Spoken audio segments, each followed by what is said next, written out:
I'm the chapter director of Portland branch. And I'm really excited to have these gentlemen here with me today to talk about exciting things around regulations, taxes, and compliance. This is something that I find very fascinating for myself.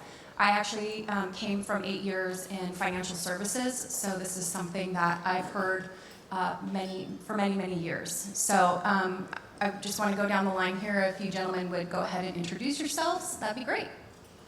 Hi, everybody. My name is Dax Hansen. I'm a partner with Perkins Coie here in Seattle, and I chair the firm's blockchain and digital assets group, which we founded officially in 2013, but we've been at this since 2010. And I also chair the firm's electronic financial services or fintech practice. Hello, my name's Bob Cornish. I'm a partner at Anderson Kill, a New York law firm. I'm in their Washington, D.C. office. I've been admitted to the state of Wyoming to practice for 15 years. I'm part of the Wyoming Blockchain Coalition, and I was assisting the legislature and others in the drafting of the banking legislation and other blockchain-related rules and regulations over the past year. Hi, my name is Pat Larson. I'm the CEO and co-founder of ZenLedger.io. We help individuals and accountants with their tax filing, capital gains, and cryptocurrency investment. We've handled over $1 billion of transactions, several thousand customers. We work with hundreds of CPAs, and we've worked with several large accounting firms, including big four accounting firms in their high net worth practice.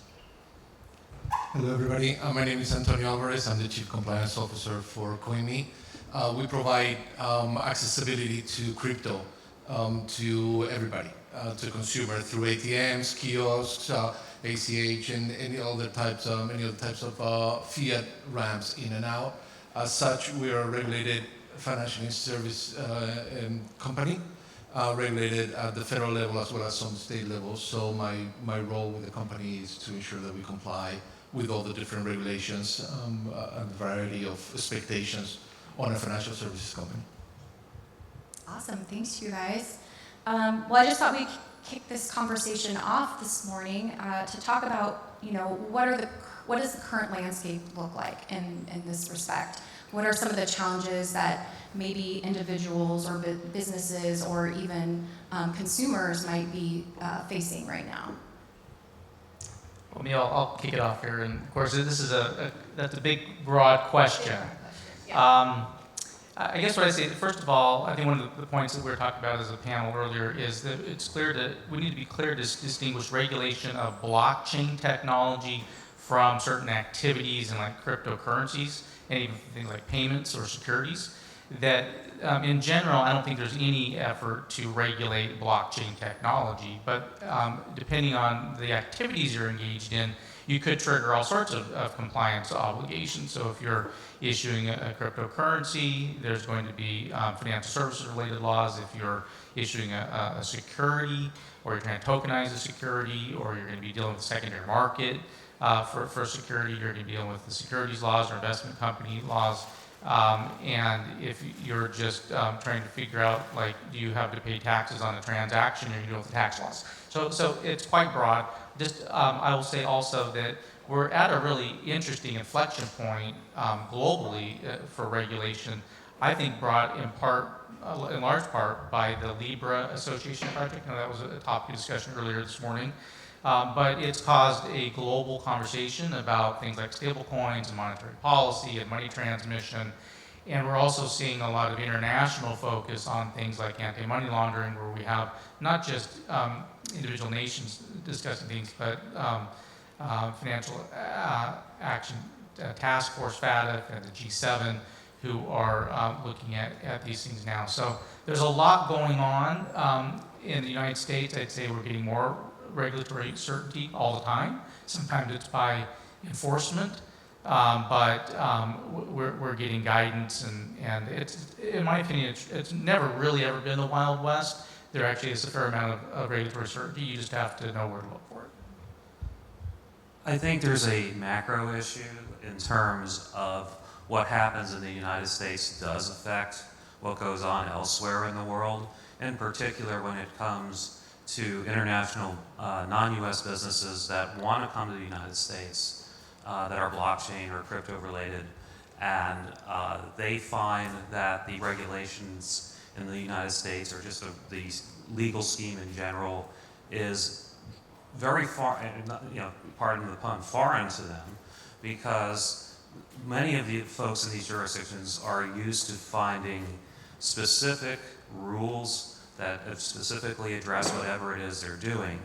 And the fact in the United States that we have more subjective, open regulation that is open to interpretation and is generally more flexible presents actually a cultural problem, and this is heightened, I think, in the area of cryptocurrency and blockchain.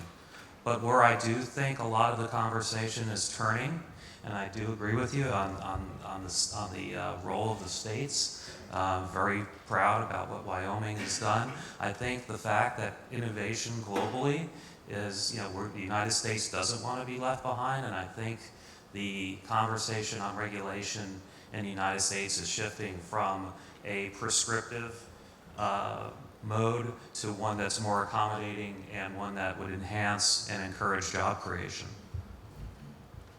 I think we find ourselves in a gray area right now. Obviously, we haven't solidified what the guidance should be. For individual taxpayers, that leads to a lot of confusion. People think that they can do 1031 exchanges or a crypto for crypto trade is non-taxable. There's a lot of misconceptions out there. And then there's the difficulty of transacting every day in cryptocurrency because you're incurring a capital gain at any time you try to use the asset, which creates difficulties. And it doesn't seem like we're going to get any comprehensive crypto taxation regulation bill passed in any time in the near term. So that puts pressure on regulators who don't want to create policy, but they're put in the position of having to provide clarity, and they're afraid to end up in court and have a decision go against them and basically create a new law that Congress didn't pass. So we're kind of stuck in these gray areas where regulators make kind of small, very limited announcements that give a small amount of clarity, but never full clarity. And I guess on that point, it's way on the tax side. I know in 2014, we met with the IRS and we're like, can't we treat this as a currency? And they're like, no, the way the tax code is written, it's property, right? And so unless Congress acts, the IRS is limited to construing the law as it worked, and it is clunky for all of us.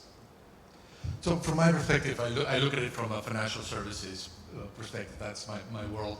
It's quite interesting times. At the U.S. level, you have regulations that are now just passed, right? Congress just funded the Department of Treasury to explore the use of blockchain in the prevention of money laundering and do all the SAR filings through FinCEN into a blockchain technology that law enforcement can use. So they're adopting it that way. On the other hand, you have a bill right now on the floor that the title, don't quote me on the title, but it's something like preventing big tech from becoming banks, right? And that's an act at the end, right? So that's actually active regulations on it. And then around the world, you blink twice and there's a new law, right? A new country that's come up with a new interpretation. And what's interesting for me is overarching everything, the Financial Action Task Force, the FATF, that now all the different countries are trying to influence to set the international standards on how to regulate financial services in the crypto environment for the prevention of money laundering and terrorist financing. We just finished the chapter, the time where the U.S. was kind of leading the charter with the implementation of some crypto regulations and recommendations. It's really interesting because the next one is going to be China. It's going to be leading the FATF discussion. So it's really interesting times because you just don't know which way the regulation is going to turn and by how much the next time. So it's very, very interesting, both from a blockchain and from a crypto and financial services. Because at the end of the day, and I'll stop talking soon, but at the end of the day, crypto, as any new financial technology, was first adopted by the crooks. By the time governments, regulators, and all the financial industry reacted to it, That's the perception that is being created out there that now we're all trying to fight against, including the regulators.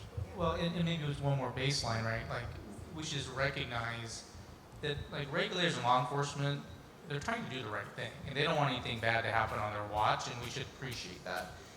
Something bad did happen over the last couple of years, and that was there was an enormous amount of fraud related to ICOs, right? There were a band of companies that launched new wave of products and services that are going to be the future, in my opinion.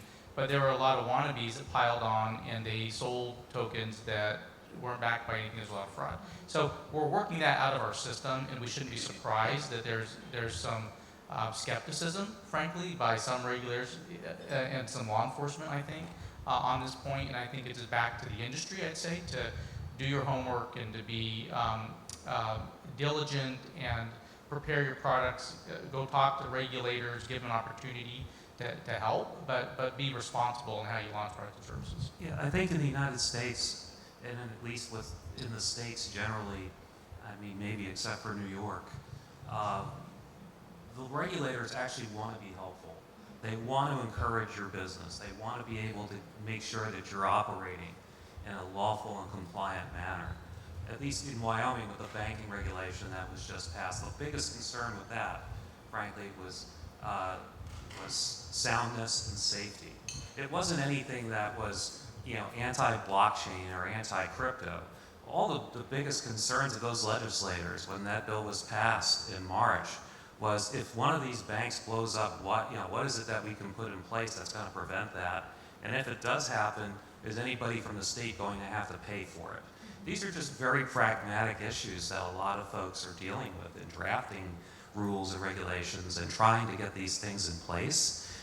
And I don't think it's fair to, paint blockchain and crypto with a broad brush of, fraud and deceit and, these are bad things. They have very legitimate purposes, but don't take those concerns and view them as being anti-blockchain or crypto. It's really regulators doing their job.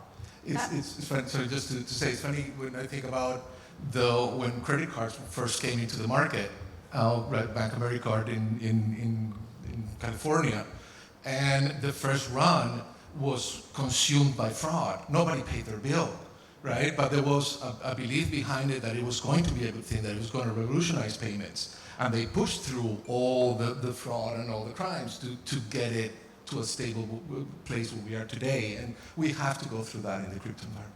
Yeah. This brings up a really great point. I think you have mentioned Wyoming, and as of what I've read, they've enacted 13 bills, which is amazing. So thinking about that for other states, what are things that you think, or either of any of you, that we can learn from that? What are things that we can start to do to move, Washington and Oregon and California into adopting and enacting some similar? I think the biggest takeaway from Wyoming is the fact that the industry players who knew their products and what was going on in the world communicated that and educated the legislators as to why it was important for them to have these regulations and what benefits it brought to the states. Ultimately, these discussions on blockchain and cryptocurrency, sure, they're regulatory, but the main driver of this is, frankly, the United States is losing jobs from these companies being, either being overseas because they don't understand or don't want to deal with U.S. regulation, or they have some preconception that the United States views them as criminals, which frankly isn't true. But if all of us who have traveled overseas or even gone to an overseas blockchain conference, telling somebody in Estonia that you should open an office in New York is somewhat ludicrous. They'll look at you very askance. But in Wyoming, the discussion was driven by industry, through practical needs, through the practicality of what was actually needed to make the bills work. With the banking bill, it was making sure that the banks would again be sound and secure and that there would be little downside risk to the state. Uh, with other bills, it had to deal with, frankly, the ability for these things to generate revenue and create jobs. So I think when people are talking about these things, I think you need to frame them not as a pro blockchain, anti blockchain thing. I mean, it's pro job creation, pro innovation. I think in the United States we also have is a systemic problem. The way that the regulations are set up and the regulators are set up. We have 54 different state and territory regulators that we have to deal with that not only they don't all agree, but some of them only meet twice a year. We have states with Congress that are part-time. So changing their statutes to actually make it more cohesive is not just difficult, it's impossible because it's just not part of their priorities. We need to look at a solution, and the regulators need to look at a solution more around uniformity of like a passporting system, like in Europe, where you get a license in one country and you can operate in all the other countries because they recognize the minimum standards. That is where the states and the state regulators should be going through, either through the support of the OCC or the mandate of the OCC or some other mechanism that pushes them in that direction. So, agree with those comments. I'd also say that just as there are early adopters in the industry around a new technology innovation, we're seeing the same thing with jurisdictions, governments, and regulators. And right now, many jurisdictions like Malta, for instance, and Isle of Man, right, that are more flexible, that have always been trying to attract commerce to their jurisdiction. I've seen, for instance, that it's quite difficult for companies to operate in the United States because of our, I guess, slow move to regulatory clarity and certainty. But even within the United States, we have certain states that are early adopters and looking for innovation. I mean, Wyoming is an example of one, but we also have Delaware and who's looked at this and made some strides. Illinois has. I know there's actually a lot of movement here in Washington State to figure out what is the angle that we can pursue. Is it for some sort of financial institution? Is it for supply chain? That's sort of geared to our industries like agriculture or technology, and so people are finding the opportunities there. And many states that have a governor has a advisory council, and we'll see more and more legislation, I think, initiatives. If I may, I think there need to be some changes administratively, at least within the federal side of things. I mean, especially with the OCC and the FDIC. I mean, as far as I know, the OCC inspection manuals still view blockchain-related companies as high-risk accounts. And those kinds of things present a problem for this industry growing. I mean, you shouldn't have to be banking like a nomad so you can have a U.S. bank account to pay your employees. There are basic things like this that unfortunately are trapped, I guess, in governmental inertia. And it's just going to take a lot more effort, I think, on the part of the industry and industry participants to show, A, they're good people for the economy, and B, they are committed to having fair markets and a fair playing field for people participating in the industry. Well, it takes time, and I will just say, like the banking issues that are problematic, have gotten so much better. Like they used to be really, really bad. We now have banks that are focused on banking crypto companies, right? The OCC has an Office of Innovation. They've been open to having these discussions. But if you look at like the Gartner Hype Cycle report on blockchain technology, what I take away from that is that we're actually dealing with a development horizon of 20 or 30 years. So we're 10 years into the development. Like we got the early use cases, like we got a great global payment system in Bitcoin. We have a great operating system in Ethereum. Okay, like that's pretty good for 10 years. But if you're going to look for some of these other projects to materialize, it's going to take some 10, 15 years. That's great. Is this on? Let's see. Hello? Mic check. Hello? Can you hear me? Okay. I want to take one question, so if somebody wants to come up to the mic. We have somebody coming up for a question, I just wanted to kind of talk about, we talked about a lot about regulation, and one of the things from a state level, thinking about from a federal level, is the IRS. I think that's been sort of an undefined area right now, especially for people who are currently investing in crypto of some sort, and even cost basis versus reporting your gains and things like that. What kind of impact have we heard for the 2019 tax season that might be impactful for investors? Yeah, there's recent IRS announcement that gave a little bit more clarity but caused a lot more consternation around forks and airdrops. Generally, the most conservative way to treat that is to treat it as income. If you get a token that's valueless, you don't have to claim it. But if, the Bitcoin Cash airdrop was significant, but there was also liquidity. So you got free money, you could have sold it at that point. But it was also income at that point. So there's these things that don't make sense because no one asks. Like, you didn't opt in to the Bitcoin Cash, right? And the IRS hasn't addressed that aspect of it. They just said it came into your possession, and that's income, and you've accrued value. So there's a bunch of things like that. As we come up to the end of the year, I think it's important to know that you can tax loss harvest in cryptocurrency. The WASH rule does not specifically state that cryptocurrency falls under it, so that is a gray area on whether or not, what the span is that you can capture your tax losses. But certainly, if you make a trade in late December to sell some of your coins that are underwater and buy them back in January, that's completely allowed, and that's a very smart thing that individual investors can do. Otherwise, consult a tax professional. The rules that govern cryptocurrency accounting in an individual aspect are pretty well understood. There are aggressive tactics you can take, but the conservative route is well understood by most CPAs. Am I back? Okay. Thank you, gentlemen. I'm going to take a quick question here, and then we'll kind of wrap things up. Hello, sir. Hi.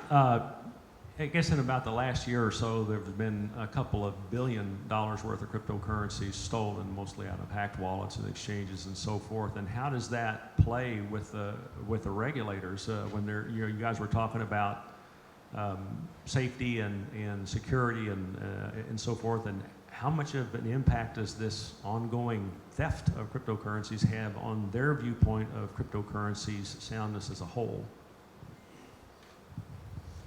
From a financial crimes perspective, it's important they look at it, right? At the end of the day, the regulator always react to protect the consumer, right? It's about their citizen and protecting their citizens. So far, my view is that the regulator hasn't seen crypto as a currency or a tool of the masses. So there are big hacks and there are steals and theft, but they're very concrete and very they're hurting people that they're not masses, so that the regulator shouldn't be caring. I don't want to say they don't care about, but they don't care enough to actually pass a regulation or to go after it from a regulatory protection perspective. My hope is that as crypto and blockchain becomes more adopted by the masses, like Libra and other coins like that are going to be putting more crypto in the hands of the consumer, that will force the hands of the regulators to even get more involved in protecting them, the way that they protect our bank accounts through the FDIC or they protect our credit cards through Durbin. Well, and I should say about half the states do license cryptocurrency activity with exchanges and wallets and vaults, and they look at these safety mechanisms and safeguards to protect their customers' assets, and they require surety bonds. So in many of the states, they're licensing that activity and doing examinations to address that very problem. That was the safety and soundness of the theft issue was probably the biggest topic that was of concern to the Wyoming legislators when they passed the bill, when they actually wrote the bill. The banking commissioner, of course, is actually now calls himself the Wyoming Blockchain Commissioner.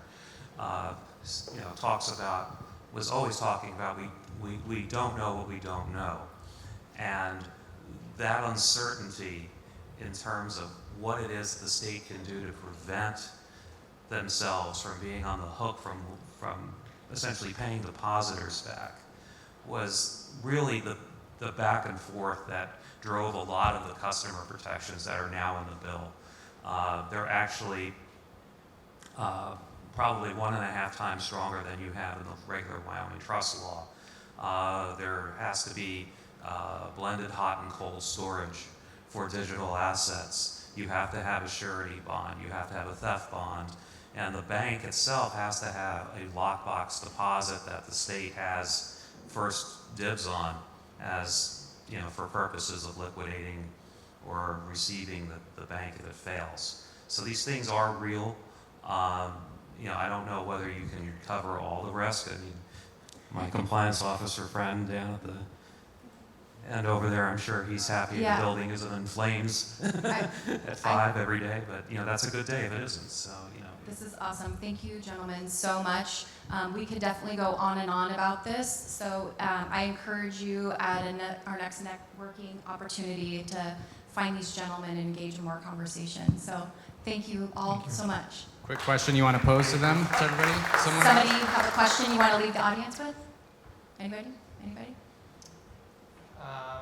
I guess I would just say, do you feel like you have good access to your regulators? Do you feel like you have good representation with the industry? Do you feel like you have good advisors? There are resources, and I'd say, check with Johnson and team to find access to those if you're looking for help. Awesome. Thanks so much, everybody.